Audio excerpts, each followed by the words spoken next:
नमस्कार, स्वागत है आपका। आपके साथ मैं हूं ऋषिका। बुलेटिन की शुरुआत करते हैं बड़ी खबर से। कन्हैयालाल हत्याकांड मामले में बड़ा अपडेट आपको बता रहे हैं।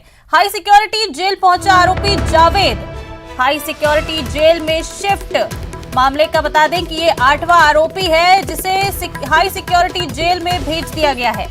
एनआईए ने कल देर शाम करवाया high security jail shift. Udaipur हत्याकांड के सभी आरोपी हाई सिक्योरिटी जेल में ही बंद हैं। पाक घुसपैठिए रिजवान भी हाई सिक्योरिटी जेल में ही बंद है। विवादित नारा मामले के 6 आरोपी भी इसी जेल में बंद हैं। कन्हैया हत्याकांड मामले में ये बड़ा अपडेट आपको बता रहे हैं, जहां मामले का 8वां आरोपी भी अब हाई सिक्योरिटी जेल पहुंच गया है। 8वें आरोपी जावेद को एनआईए ने कल देर शाम हाई सिक्योरिटी जेल में शिफ्ट कराया। तो ज्यादा जानकारी के साथ हमारे सहयोगी अभिजीत हमारे साथ फोन लाइन पर जुड़ चुके हैं। अभिजीत, क्या कुछ जानकारी है?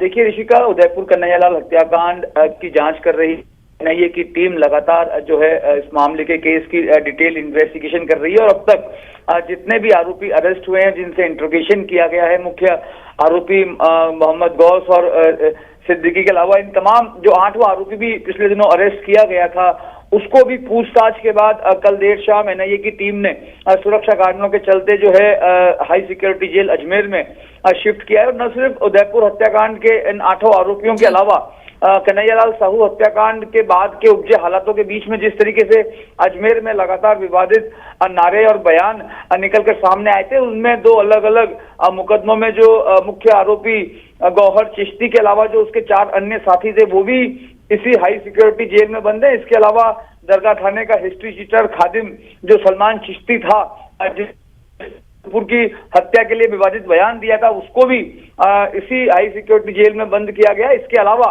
पाकिस्तान का घुसपैठिया जिसे श्री गंगानगर में बॉर्डर सिक्योरिटी फोर्सेस ने अरेस्ट किया, वो भी सुरक्षा कारणों के चलते इस अजमेर की हाई सिक्योरिटी जेल में बंद है। तो कुल मिलाकर उदयपुर हत्याकांड और उसके उपजे हालातों के मद्देनजर जितने भी मुकदमे दर्ज हुए, उन तमाम मुकदमों के जितने भी आरोपी हैं, वो तमाम 16 आरोपी, कुल उनके जो संख्या हो रही है, अलग अलग मुकदमों के, अलग अलग प्रकृति के मुकदमों के 16 आरोपी हैं, वो अब अजमेर की हाई सिक्योरिटी जेल में अब बंद है। और अजमेर की हाई सिक्योरिटी जेल जो है वो उच्च सुरक्षा कारागृह है, जहां पर प्रदेश की वो इकलौती एकमात्र हाई सिक्योरिटी जेल है जहां पर परिंदा भी पर नहीं मार सकता है। और इन्हीं कारणों के चलते न सिर्फ जो आरोपी हैं जिनके खिलाफ जांच चल रही है उनकी सुरक्षा, बल्कि तमाम दूसरी अन्य व्यवस्थाओं को देखते हुए भी इन तमाम आरोपियों को जो है इस अजमेर की हाई सिक्योरिटी जेल में रखा गया है। और एनआईए जो है अपने आगे के चरण की इन्वेस्टिगेशन जो है वो कर रही है। जी बिल्कुल अभिजीत, देखिए जैसे ये 8वां आरोपी भी अब हाई सिक्योरिटी जेल में पहुंच चुका है, तो क्या अब एनआईए और इस मामले से जुड़े जो और आरोपी हैं, क्या अब उन पर भी शिकंजा कसने वाली है? देखिए, इसमें कोई दो राय नहीं कि केंद्रीकृत जांच एजेंसी एनआईए जो है लगातार इस मामले की पड़ताल कर रही है। और सिलसिलेवार जिस तरीके से अनुसंधान में जो भी तथ्य निकलकर सामने आ रहे हैं, एनआईए उसके आधार पर अपनी जांच को आगे बढ़ा रही है। और अब तक 8 आरोपियों को, 2 मुख्य आरोपियों सहित 8 आरोपियों को अब तक एनआईए ने गिरफ्तार किया है। लगातार उसकी पड़ताल जो है जारी है। कई लोगों से उसने हिरासत में लेकर पूछताछ भी की है और अनुसंधान को अपने आगे बढ़ा रही है। तमाम तथ्यों को परखने के बाद जिस तरीके से केस की जरूरत महसूस हो रही है, उस हिसाब से। चलिए, शुक्रिया अभिजीत इस तमाम जानकारी के लिए। रुक करते हैं अब एक और बड़ी खबर का। भरतपुर में शराब माफिया ने संत पर हमला किया है। माफिया ने लाठी डंडों से संत पर हमला किया। गंभीर हालत में संत को आरबीएम अस्पताल में भेजा गया है, जहां उनका इलाज जारी है। बता दें कि शराब की अवैध बिक्री पर संत विरोध कर रहे थे। कार्रवाई नहीं होने पर संत ने आत्मदाह की चेतावनी भी दी थी। भरतपुर के हलेना थाना क्षेत्र के गांव धरसोनी गांव का यह मामला आपको बता रहे हैं, जहां शराब माफिया ने एक संत पर हमला कर दिया। माफिया ने लाठी डंडों से संत पर बुरी तरह से हमला किया है, जिसमें बताया जा रहा है कि उनका एक पैर टूटा है। गंभीर हालत में संत का आरबीएम अस्पताल में उन्हें भर्ती कराया गया, जहां उनका इलाज जारी है। शराब की अवैध बिक्री का संत विरोध कर रहे थे। इसी मामले पर शराब माफिया ने संत पर हमला कर दिया। इस विरोध प्रदर्शन के खिलाफ ही।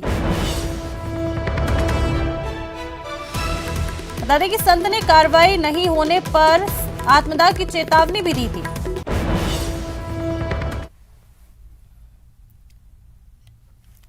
एक और बड़ी खबर बता रहे हैं, कस्टम विभाग की बड़ी कार्रवाई सामने आई है। जयपुर एयरपोर्ट पर तस्करी का सोना पकड़ा गया है। 1 किलो सोने की ईंट पकड़ी गई। स्पाइस जेट की फ्लाइट से दुबई से जयपुर लाया गया था। सीट के नीचे छुपा कर की जा रही थी तस्करी। सीट पर यात्रा करने वाले यात्री को भी गिरफ्तार किया गया है। पूछताछ में आरोपी यात्री ने तस्करी की बात कबूल कर ली। दुबई जयपुर टिकट के साथ 10,000 का लालच भी दिया गया था यात्री को। कस्टम अधिकारी आरोपी यात्री से पूछताछ लगातार कर रहे हैं। वहीं आरोपी यात्री के सामान और पासपोर्ट की भी जांच चल रही है। जयपुर से बड़ी खबर आपको बता रहे हैं, जहां कस्टम विभाग की बड़ी कार्रवाई सामने आई है। एक बार फिर से कस्टम विभाग ने एयरपोर्ट पर तस्करी का सोना पकड़ा है।